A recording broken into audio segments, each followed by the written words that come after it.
This channel does not promote any violent, harmful, or illegal activities. All content provided by this channel is meant for an educational purpose only.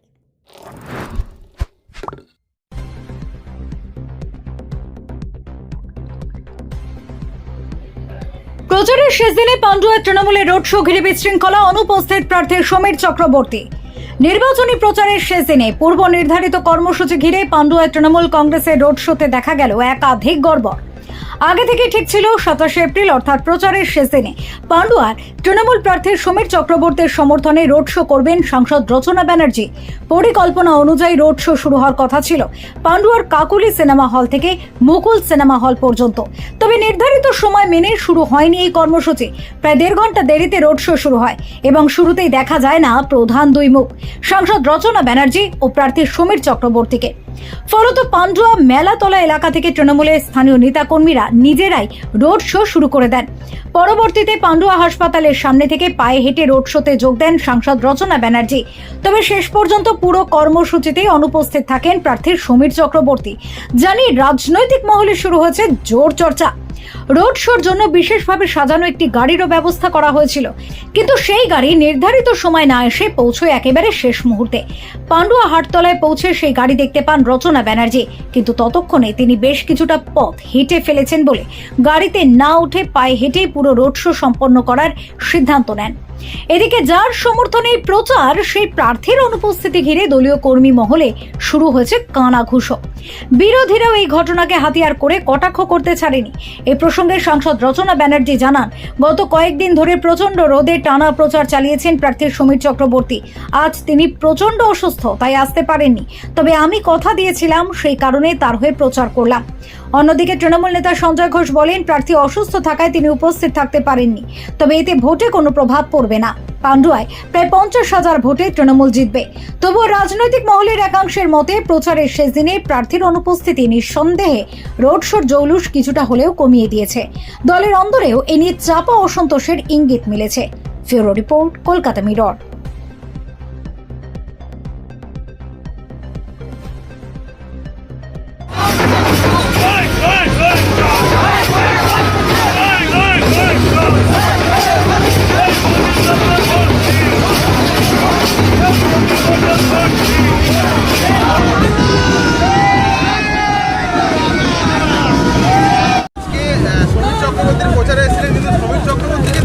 ওনার শরীরটা ভালো না, উনি আপনারা সবাই বুঝতে পারছেন যেই লেভেলের গরম এখন 45 ডিগ্রির ওপরে এই মুহূর্তে, আজকেও সেরকমই তাপমাত্রা প্রায় 45 ডিগ্রির কাছাকাছি।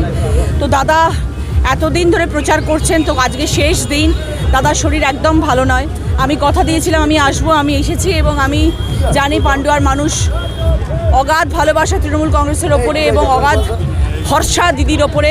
আমি জানি পান্ডুয়ার মানুষ সমীর চক্রবর্তীর পাশে আছেন এবং ওনাকেই জোড়া ফুলে ভোট দিয়ে জয়ী করবেন।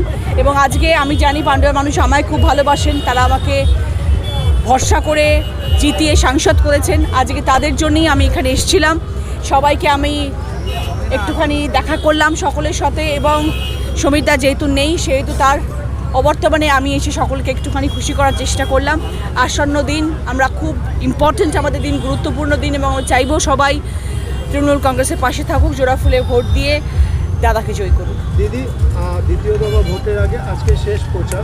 গোটা পশ্চিমবাংলা জুড়ে বিভিন্ন বিধানসভা কেন্দ্রে আপনি নির্বাচনী প্রচারে গিয়েছিলেন, কি আশা করছেন? দেখুন, লোকের যা সাড়া ফেললেন এবং চারিদিকে যা দেখলাম, তাতে তো আমার মনে হচ্ছে যে এটা নিয়ে কোনো দ্বিমত নেই বা কোনো সংশয় নেই যে দিদি আবার চতুর্থবারের মতো মুখ্যমন্ত্রী হয়ে আসছেন, এবং আমরাও সেই দিনটার জন্য মুখী হচ্ছি। আমরা সবাই অপেক্ষা করছি 4 তারিখের জন্য। দিদি, আপনার লোকসভা কেন্দ্রে 7টা বিধানসভা, কি ফলাফল? সববার ভালো হবে, এটাই আমরা চাই এবং এটা আমরা জানিও। আমার বিশ্বাস যে 7টি জায়গায় 7টি বিধানসভা থেকেই আমাদের প্রার্থীরা জয়ী হবেন। শুধুমাত্র চুঁচুড়া বিধানসভা এলাকায় আপনাকে প্রচারে দেখা যায়নি, এটা কি? না, দেখুন, আমাকে তো সর্ব জায়গায় যেতে হয়েছে। আপনারা সবাই জানেন যে আমাকে পশ্চিমবাংলায় সব জায়গায় দল থেকে পাঠানো হয়েছিল, এবং আমি বেশিরভাগ জায়গায় যাওয়ার চেষ্টা করেছি, যতটা সম্ভব আমার পক্ষে আমি সব জায়গায় করেছি। আমি সিঙ্গুরেও যেতে পারিনি, আমি চুঁচুড়াতেও যেতে পারিনি, কিন্তু আমি শিওর যে দেবাংশু জিতবে এবং দেবাংশুর সাথে সবাই রয়েছেন এবং দেবাংশু নিজে যথেষ্ট কর্মঠ এবং আমি চাই আমি জানি যে ও একা লড়লেও ও একাই জিতে যাবে, ওর কাউকে প্রয়োজন হবে না। প্রধানমন্ত্রী অমিত শাহ বারবার করে পশ্চিমবঙ্গে আসছেন, বলছেন পশ্চিমবঙ্গে নারী সুরক্ষা নেই, অথচ মণিপুরের কথা একবারও তিনি বলছেন না, কি বলবেন এটা নিয়ে? দেখুন, এটা তো বিজেপির সবসময় প্রচারের একটা ধারা এবং সবসময় ওনারা বলেন যে আমরাই সব থেকে পিছিয়ে আছি, ওনারা সব থেকে এগিয়ে আছেন, কিন্তু ওনাদের রাজ্যেই সব থেকে বেশি ক্রাইম, সব থেকে বেশি মহিলাদের ওপর অত্যাচার, সেটা আমরা বলছি না, সেটা সবাই জানেন, জনগণ জানেন, কারণ আজকাল সোশ্যাল মিডিয়ার যুগ, আমরা সোশ্যাল মিডিয়ায় সব কিছু দেখতে পাই, পড়তে পাই, খবরের কাগজে আমরা সব কিছু পড়ছি সারাক্ষণ, আমরা জানি যে কোথায় সব থেকে বেশি নারী সুরক্ষিত এবং পশ্চিমবাংলায় নারীরা যথেষ্ট সুরক্ষিত বলে আমি মনে করি এবং সবাই সেটার সাথে নিশ্চয়ই একমত হবেন এবং যদি দিদির সরকার থাকে এবং আমরা খুব ভালো করে আগামী দিনে এগিয়ে নিয়ে যেতে পারবো। আগের বারের প্রচারে দেখা গেছিল নরেন্দ্র মোদীকে দিদি ও দিদি বলতে এবং এবারে দেখা গেল অমিত শাহকে একেবারে কটাক্ষ করতে এই দিদি বলতে, কি বলবেন এটা? দেখুন, ওরা প্রত্যেকবার আসেন না, ওনারা আমাদের অত্যন্ত সম্মানিত আমাদের মাননীয় মুখ্যমন্ত্রী মমতা বন্দ্যোপাধ্যায়কে এইভাবেই ওনারা সম্বোধন করেন। আমরা সেই সম্বোধনে সেরম ধরনের কালচারে আমরা বিশ্বাসী নই, আমরা কখনো কাউকে ছোট করে হেয় করে কখনো কথা বলি না। আমরা মনে করি সেরমভাবে রাজনীতির প্রচার হওয়া উচিত নয় যে আমরা কাউকে ছোট করব। গণতান্ত্রিক অধিকার, ভোট আমাদের ভোট, আমার পশ্চিমবাংলার দর্শক যাকে মনে করবেন ভোট দেবেন তাকেই দেবেন, কিন্তু আমরা কখনো কাউকে অসম্মান করে কথা বলবো সেটা আমাদের কখনো শিক্ষা নয়। অমিত শাহ বলছেন কলকাতা ঝোপড়পট্টির সঙ্গে একদম তুলনা করছে, কি বলবেন? দেখুন, ওনাদের চোখে হয়তো ঝোপড়পট্টিগুলোই নজরে এসছে, কিন্তু আমাদের যে কলকাতা শহরকে আমরা যেরমভাবে এবং পশ্চিমবাংলাকে আমরা যেরকম সুসজ্জিত করেছি দিদির সরকারে আসার পর থেকে বিগত 15 বছর ধরে আমরা পশ্চিমবাংলায় যা রূপ এনে দিয়েছি, আমার মনে হয় না 15 বছর আগে সেটা ছিল এবং 15 বছরে যে আমূল পরিবর্তন এসছে পশ্চিমবাংলা তথা কলকাতা শহরের, আগামী দিনে যদি দিদির সরকার থাকে সেটা আরও যে কতটা এগিয়ে যেতে পারে সেটাই শুধু এখন আমাদের দেখার। সাংসদ এলেন কিন্তু প্রার্থীকে দেখা গেল না, কি বলবেন? প্রার্থী উপস্থিত ছিলেন না, সেখানে সাংসদ দেখলেন প্রচার করলেন প্রার্থী, কি বলবেন?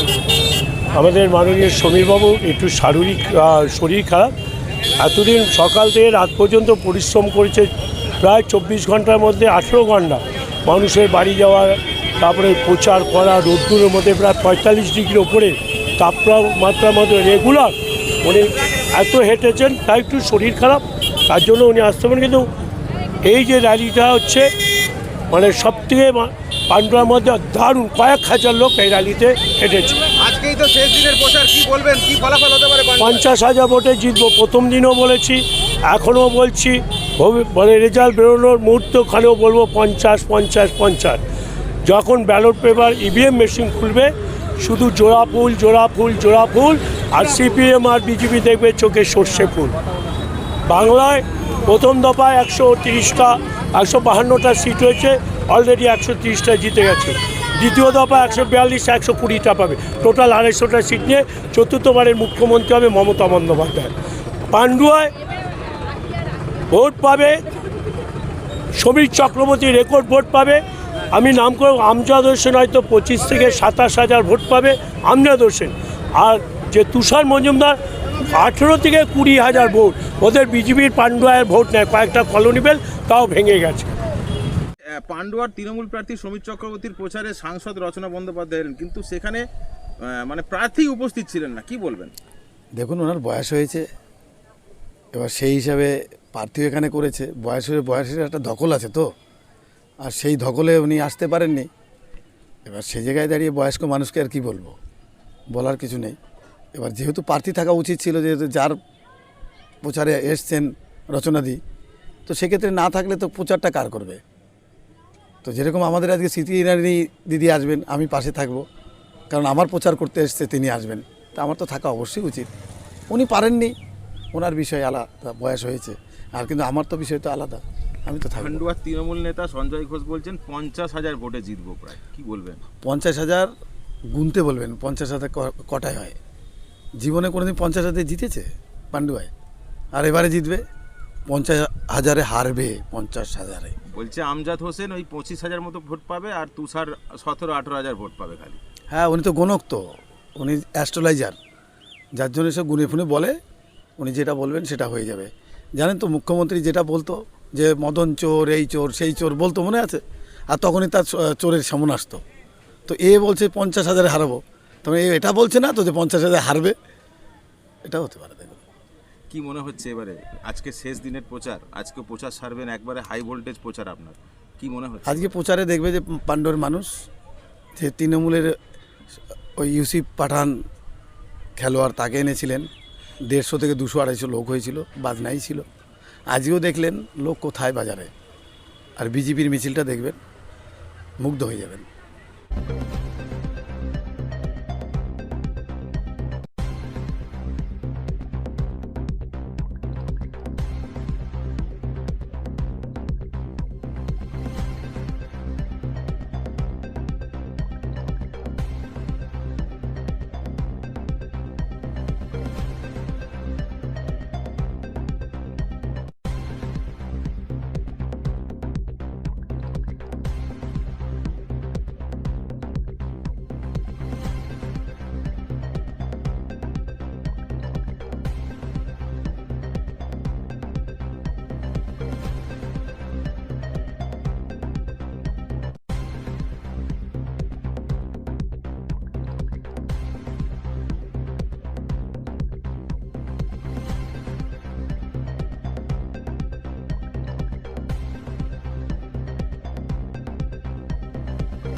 Enjoy a weekend at Vedam, the paradise of peace.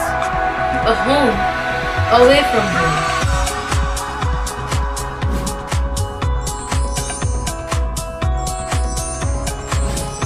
See yourself resonating with the nature.